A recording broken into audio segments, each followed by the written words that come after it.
I was sitting in my kitchen at 2 a.m., staring at two pieces of paper that told the story of my life. One was divorce papers my wife had just served me. The other was a lottery ticket worth $87 million that I'd bought 20 minutes after she walked out. Sometimes the universe has a sense of humor. Sometimes it has a sense of justice. My name is Tyler Brooks, and I'm 43 years old. Last August, in the span of 24 hours, I went from being a failed husband to an $87 million lottery winner.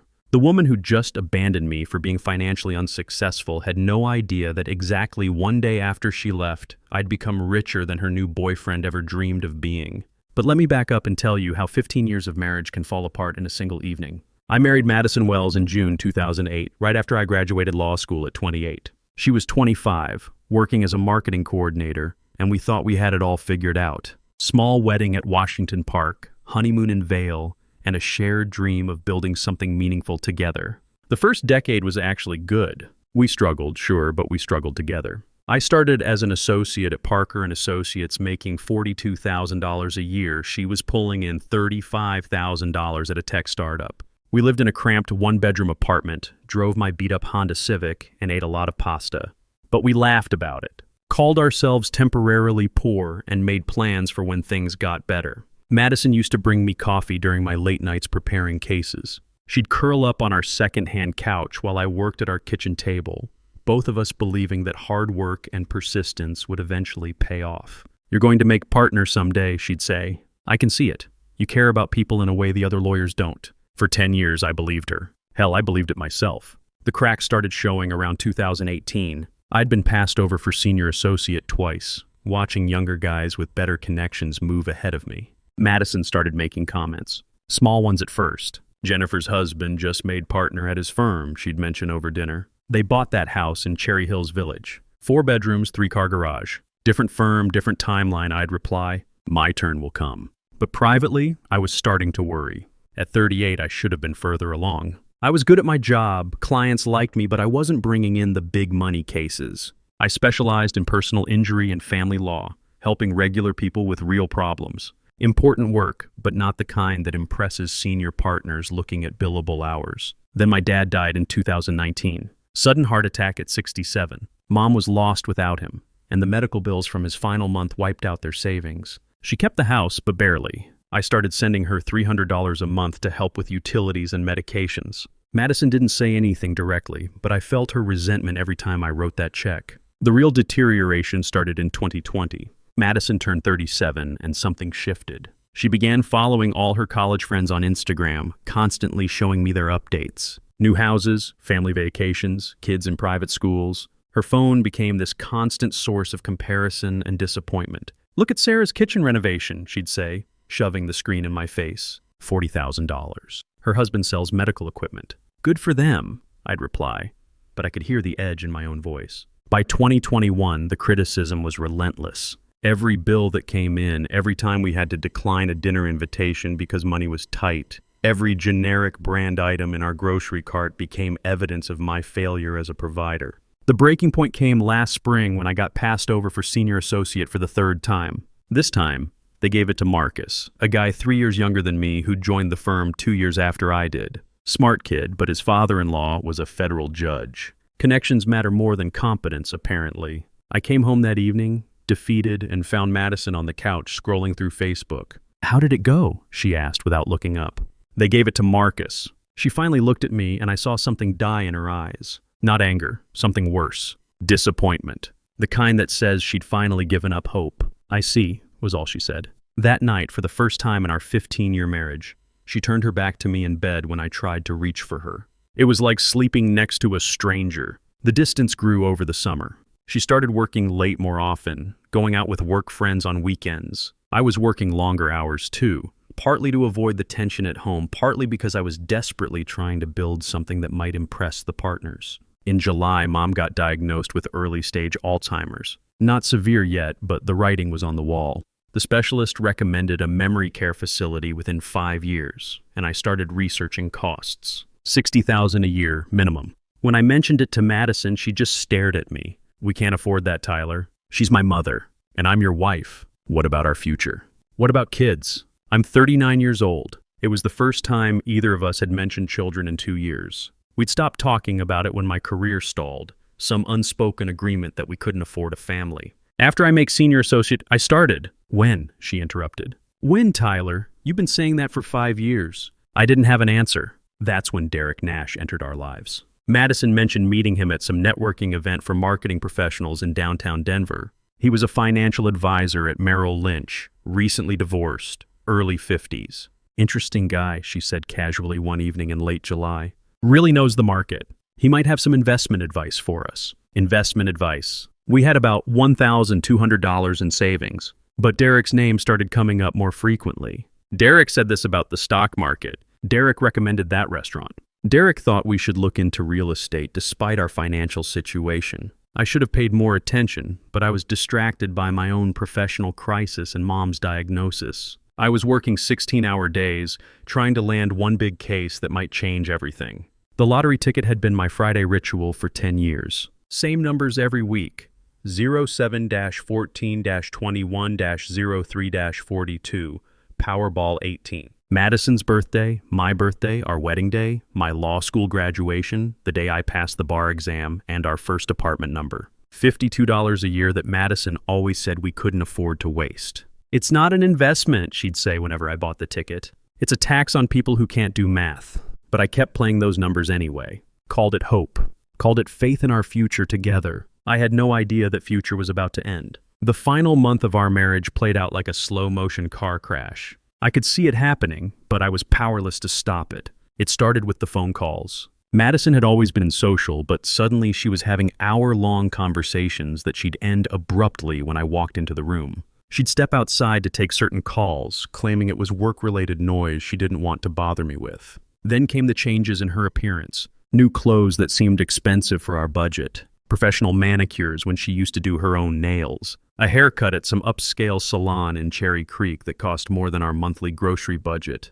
Where's this money coming from? I asked one evening in early August, watching her put on a dress I'd never seen before. I got a small bonus, she said, not meeting my eyes. The Morrison account came through. Madison worked at TechFlow Solutions, a mid-sized marketing firm. Her salary was $52,000, and bonuses were typically a few $100s, not enough for the wardrobe upgrade I was witnessing. How much was the bonus? Does it matter? I work hard. I deserve to buy myself something nice occasionally. But it wasn't occasional. It was constant. New shoes, new purse, new perfume that smelled nothing like the drugstore brands she used to wear. The real wake-up call came on a Tuesday evening in mid-August. I was working late at the office when I realized I had left my phone charger at home. I drove back to the apartment and found Madison's car gone, which was strange because she'd said she was staying in to catch up on laundry. I called her cell.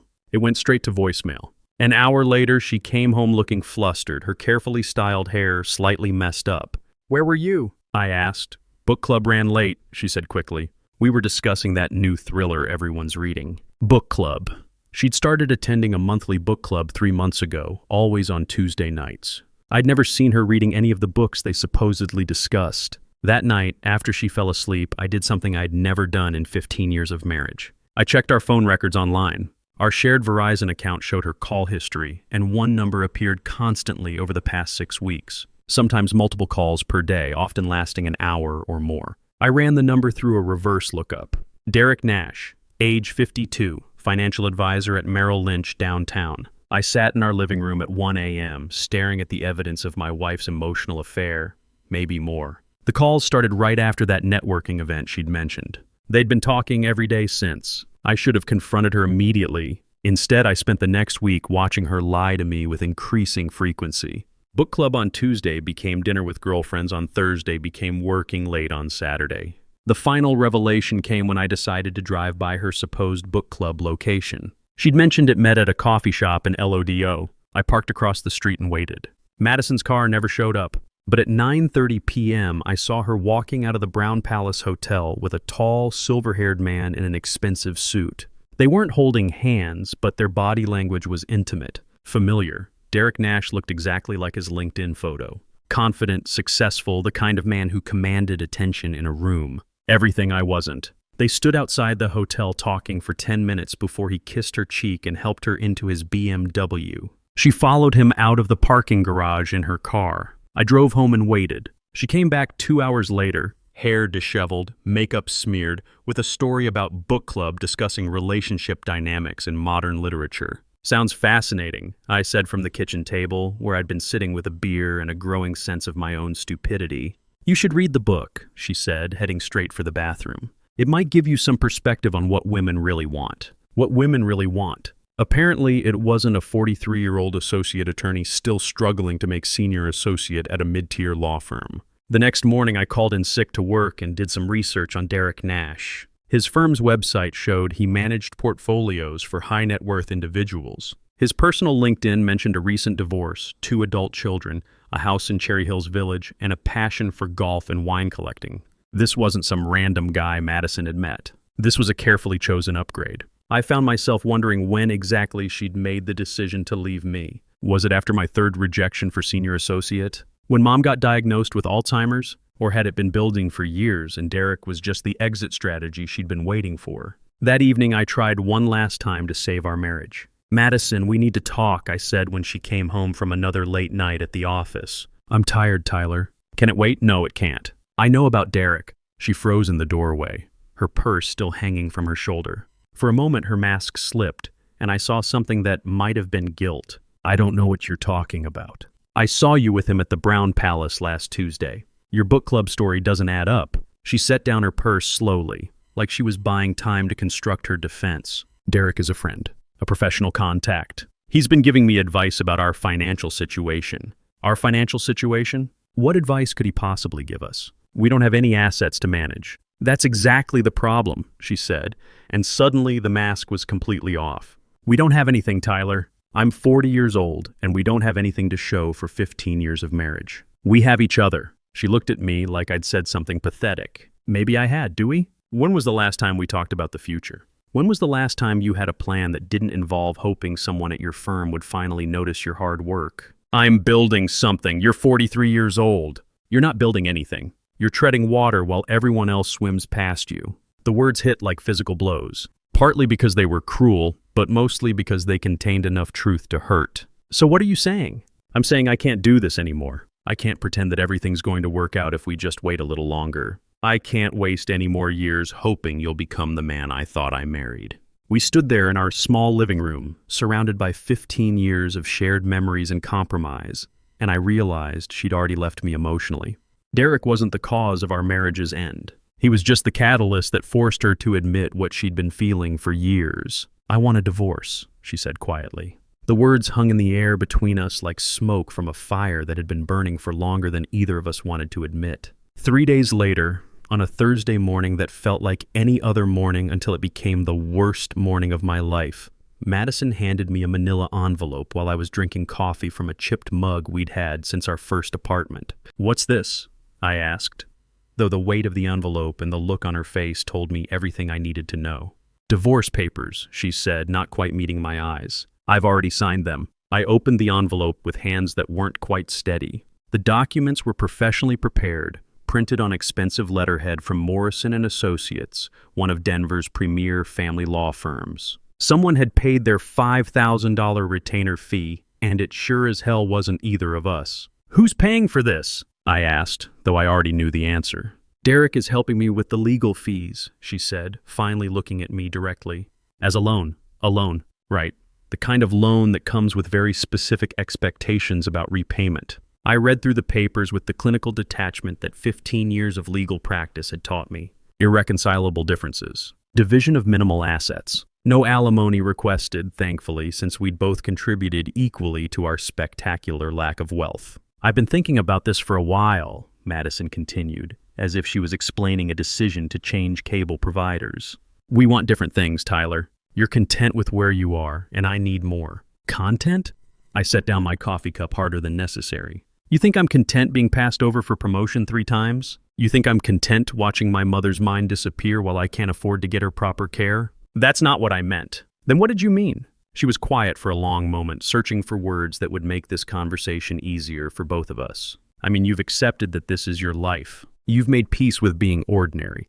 And I can't do that. Ordinary. The word hit me like a punch to the gut. Is there anything I can do to change your mind? She shook her head. I've already moved most of my things to my sister's place. I'll come back for the rest this weekend.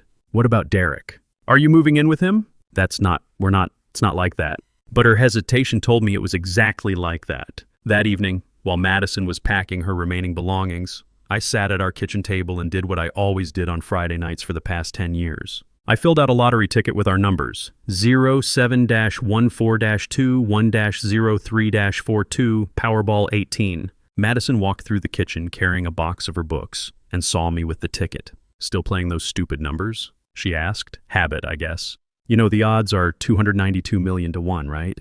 You're literally more likely to be struck by lightning. Maybe I like my chances with lightning. She paused in the doorway, and for a second I thought she might say something meaningful, something that acknowledged what we'd meant to each other, what we were losing. Instead, she said, "You should probably cancel the cable subscription. I won't be here to split it." Then she left for her sister's apartment, taking 15 years of shared dreams with her. I drove to the 7-Eleven on Colfax Avenue and bought my lottery ticket from Miguel, the clerk who'd been selling me the same numbers every week for a decade. "The usual?" he asked. "Yeah," I said, then paused. "Actually, make it 2 tickets this week. Same numbers. I don't know why I bought 2 tickets. Maybe because it felt like an ending, and I wanted to mark the occasion somehow. Maybe because I was so angry and hurt that I wanted to waste an extra $5 just to spite Madison's practical voice in my head. I folded the tickets into my wallet and went home to an empty apartment that still smelled like her perfume. Saturday was the longest day of my life. I cleaned the apartment, boxed up Madison's remaining things, and tried not to think about the fact that my marriage was officially over. I called my mom to check on her but didn't mention the divorce. She was having a good day, remembered my name, and asked about Madison. I told her Madison was fine and promised to visit soon. That evening I sat on our couch, my couch now, with a beer and turned on Channel 9 News for the Powerball drawing. Same ritual I'd followed every Saturday for 10 years, except this time I was alone. "Good evening, Colorado," the announcer said. "Tonight's jackpot is $87 million. The lottery machine started spinning those familiar white balls. I held both tickets in my hand, not really paying attention. I was thinking about Madison, wondering if she was watching the drawing from her sister's apartment, maybe with Derek beside her. Then the numbers started dropping. First number, 7. Madison's birthday, July 7th. Second number, 14. My birthday, February 14th. Valentine's Day, which she always claimed to hate, but secretly loved. Third number, 21. Our wedding day, June 21st, 2008. A perfect summer afternoon in Washington Park with all our friends and family watching us promise to love each other forever. My attention snapped back to the television. Fourth number, 3. My law school graduation, May 3rd, 2008, when Madison sat in the audience wearing a yellow dress and cried happy tears as I walked across the stage. Fifth number, 42. The day I passed the Colorado bar exam, exactly 42 days after I took it. Madison had been more excited than I was. Insisted we celebrate at an expensive restaurant we couldn't afford. My hands started shaking. The beer slipped from my fingers and hit the carpet.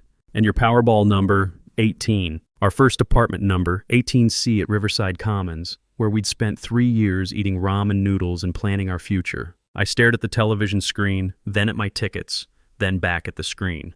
The numbers matched perfectly. Every single one. Both tickets were winners. I had just won $87 million. I sat there in complete silence for what felt like hours. The news had moved on to weather and sports while I held 2 pieces of paper worth more money than I could properly comprehend. $87 million before taxes, but still. Enough to buy Derek Nash's BMW every month for the next century. Enough to pay off every debt, buy a house, start my own practice, and still have enough left over to live comfortably for the rest of my life. One day. I had won this money exactly 1 day after Madison left me for being financially unsuccessful. The irony was so perfect it felt like a cosmic joke. Or maybe cosmic justice. My phone buzzed on the kitchen counter. A text message from Madison. I left my grandmother's ring in the jewelry box on the dresser. "Can I come get it tomorrow?" I looked at the lottery tickets again, then at her message. She wanted her grandmother's ring, a simple gold band worth maybe $500 at most. I typed back, "Sure. I'll be here all day." What I didn't tell her was that by tomorrow I'd be worth $87 million, and she'd given up any legal claim to a single penny of it. The divorce papers were already signed. The marriage was already over. Her timing couldn't have been more perfect. Sunday morning, I woke up and immediately checked my wallet to make sure the tickets were still there. They were real. The numbers were real. The $87 million was real. My first call was to the Colorado lottery office. They were closed until Monday, but their automated message confirmed Saturday's winning numbers. I was officially the sole winner of the largest jackpot in Colorado history that year. I spent the morning researching what comes next. Tax implications, legal requirements, media attention. As a lawyer, I understood the importance of handling this correctly. The lump sum payout would be about $52 million after federal and state taxes. Still more money than I'd ever dreamed of having. At 2 p.m., Madison knocked on the door. I'd been expecting her, but I still felt my heart race when I heard her key in the lock. "Hi," she said awkwardly when she saw me. She looked different. Her hair was professionally styled, and she was wearing a dress I'd never seen before. Expensive. Derek's influence was already showing. "The ring's on the kitchen counter," I said, stepping aside to let her in. She walked past me, and I caught the scent of new perfume. Something that probably cost more than our old monthly grocery budget. "How are you doing?" she asked, picking up the small velvet box containing her grandmother's ring. "I'm good," I replied, and for the first time in months, it was completely true. "Really good, actually." She looked around the apartment. I'd cleaned everything, put her remaining belongings in neat boxes by the door. "I finished packing your things," I said. "Books, photo albums, that ceramic mug collection you started in college." "Thank you," she said softly. That was thoughtful. We stood there in uncomfortable silence. She seemed to be working up the courage to say something. "Tyler, I want you to know that this isn't easy for me either," she finally said. Leaving wasn't something I wanted to do. It was something I felt I had to do. "I understand," I said, and I meant it. "Do you?" "Because I worry that you think I'm some kind of gold digger who—" "Madison," I interrupted gently. "You don't owe me any explanations. We wanted different things. It's better this way." She looked surprised by my composure. I think she'd expected anger, maybe some dramatic confrontation. "Are you going to be okay?" she asked, financially, I mean. "This apartment is expensive for one person." The irony was so perfect I almost laughed. "I'll be fine," I said. "Actually, I'll be better than fine." "Good," she said, though she looked puzzled by my confidence. "I worried about leaving you with all the expenses." My phone buzzed. A text from my law school buddy, Jake. "Dude, did you see the news? Someone in Denver won the Powerball jackpot last night. $87 million. Can you imagine?" I glanced at the message, then at Madison, who was still standing in my kitchen holding her grandmother's ring. "I should go," she said. "Derek is taking me to brunch at the Brown Palace." The Brown Palace Hotel. Sunday brunch there cost about what we used to spend on groceries for a week. "That sounds nice," I said. "Tell him I said congratulations." "Congratulations? For what?" "On his new relationship. And for timing things so perfectly." She looked confused. "Tyler, I don't understand what you mean by timing. You might want to check the lottery numbers from last night," I said casually. "Just out of curiosity." "Why would I do that?" "Those numbers I played every week. The ones you said were a waste of money. I played them one more time yesterday." She stared at me, her mind working to process what I was implying. "Tyler, you didn't." I pulled out my phone and showed her Jake's text message, then opened the Colorado Lottery website displaying Saturday's winning numbers. She looked at the screen, then at me, then back at the screen. The color drained from her face. "How much?" she whispered. $87 million. The jewelry box slipped from her hands and hit the floor. The ring scattered across the hardwood, but neither of us moved to pick it up. "When?" she asked, her voice barely audible. "Saturday night. About 6 hours after you left for your sister's place." I watched her do the math. Saturday night, one day after she'd walked out. One day after the divorce papers were signed. "Oh my God," she said, sinking into the nearest chair. "Tyler, we can fix this. The papers haven't been filed yet. We can tear them up." "We can—" "No," I said quietly but firmly. "We can't, but this changes everything." "This changes nothing, Madison. You made your choice based on who you thought I was and what you thought I could provide. The money doesn't change those fundamental things." "Please," she said, and now there were tears in her eyes. "Please, we can work this out. I made a mistake. I was scared about our future, but now you see a different future," I finished.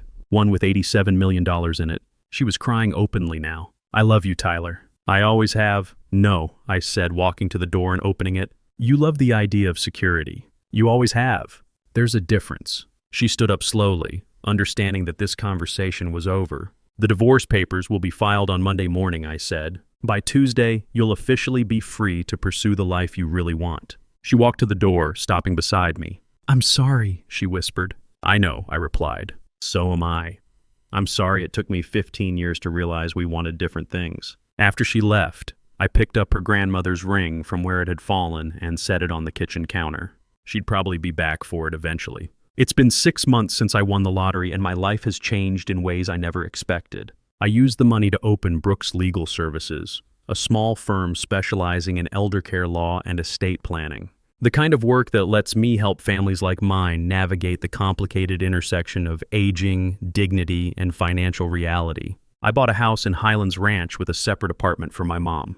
Her Alzheimer's is progressing slowly, but she's comfortable and well cared for. I can afford the best doctors, the best treatments, and most importantly, I can afford to spend time with her while she still knows who I am. Madison and Derek are still together, though I've heard through mutual friends that his financial situation isn't as stable as it appeared. Leveraged investments, over-leveraged lifestyle, the kind of house of cards that market volatility can topple quickly. She tried reaching out to me once about 3 months ago. I didn't respond. Last week, I ran into Derek at a coffee shop downtown. He was sitting alone, staring at his phone with the expression of a man watching his world crumble.